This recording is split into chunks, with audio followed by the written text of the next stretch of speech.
example the world has not yet seen: Russian soldiers shooting 2 civilians in the back. CNN obtained the surveillance video taken from this vehicle dealership that sits along the main highway to Kyiv. The video is from the beginning of the war, as Russians tried and failed to shell their way to the capital. The fight along this road was clearly fierce.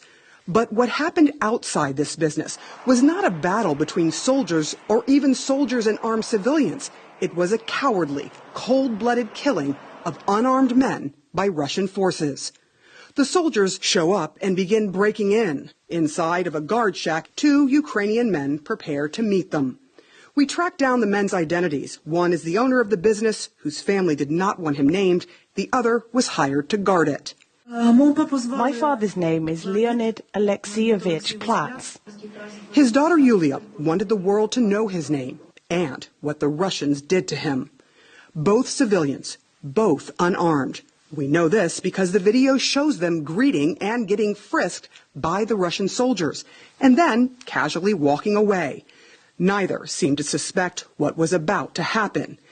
That is what a member of the civilian fighting force who talked to the men a couple of days before the attack told CNN. He did not want to be identified for security reasons. We came there earlier, warned people to leave that place. We also hope for the humanity of Russian soldiers. But unfortunately, they have no humanity. You see the 2 men walking in the shadows toward the camera. Behind them, the soldiers they were just talking to emerge. A few more steps, and their bodies drop to the ground. Dust shoots up from the bullets hitting the pavement. The soldiers have opened fire.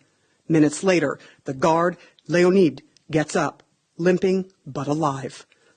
He manages to get inside the guard booth to make a call to the local guys for help. This is one of those guys, a Ukrainian truck driver turned civilian soldier. First of all, we felt a big responsibility. We knew we should go there because a man needed our help. He was still alive. He's the commander of a ragtag team of civilians who took up arms to fight for Ukraine and tried to save the men. When the guard called them, he explained what transpired with the soldiers. He said the soldiers asked who they were and asked for cigarettes, then let them go, before shooting them in the back. When his men finally got to Leonid, he had lost massive amounts of blood.